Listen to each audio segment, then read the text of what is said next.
Friends, நான் மஞ்சித் பேசுகிறேன். இப்போ நம்ம பார்க்குறோம்ல, இந்த மொபைல் வந்து சாம்சங் கேலக்ஸியில் A56 கடைக்காரர் எடுத்துக்கிறேன்றாரு. அதாவது வந்து பார்த்திங்கன்னா 26,000 27,000 கடைக்காரரே எடுத்துக்கிறேன்றாரு. நான் உங்களுக்கு வந்து 26,000 தரேன். 11 மாதம் வாரண்டி இருக்குது. Samsung Galaxy A56 box. Bill வந்து கொஞ்சம் நைட்டு தரேன்றாரு. அதான் ஏன்னா சில பேர் வந்து பார்த்திங்கன்னா சப்போஸ் பில்லு தரலாம், தராமல் கூட போகலாம். அதை நம்ம கம்பேர் பண்ண முடியாது. ஸோ பஜாரில் நான் இப்போ இங்கேருந்து ஒரு 10 கடை தள்ளி கொடுத்தா கூட எனக்கு 26,000 ஸ்பாட்டில் காசு கொடுத்துருவான். சரி, நாளைக்கு அடுத்த வாரம்லாம் கிடையாது, உடனே காசு.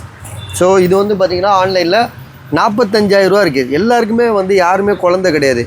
எல்லாமே இன்றைக்கி ஆன்லைன் இருக்குது, நெட் இருக்குது. ஸோ அமேசான் கார்டில் கூட நெட் யூஸ் பண்ணுறான். அப்படின்னும் போது வந்து உங்களுக்கு ஸோ எல்லாருக்குமே எல்லாம் தெரிய வருது. அதனால தான் நான் சொல்கிறேன் என்னென்னா, Samsung Galaxy A56 5G mobile 12,256 சும்மா தகன்னு இருக்கு. 11 மாதம் வாரண்டி மொபைலு. பில்லு வந்து கொடுக்குறேன்ருக்காரு. நான் ஒரு நம்பர்லாம் வச்சுருக்கேன், வாட்ஸ்அப்பில் அனுப்பிடுவார். சரியா? அனுப்பலைன்னா கூட கோச்சிக்க கூடாது. ஏன்னா நம்ம சில பேர் அப்படி தான் சொல்லிட்டு போகிறாங்க, சப்போஸ் செய்கிறதில்ல. ஏன்னா நானே ஒரு 2 பேருக்கு அப்படி வாக்கு கொடுத்து கடைசியில் பில் இல்லாமல் போயிடுது.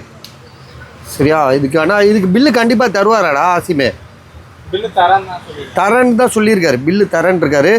ஸோ அதனால் பில்லு வந்து வந்துடும் உங்களுக்கு. சரியா? விலை வந்து பார்த்திங்கன்னா 26,000 26,000 உடனே முடிவு பண்ணி வாங்கிக்கோங்க. இது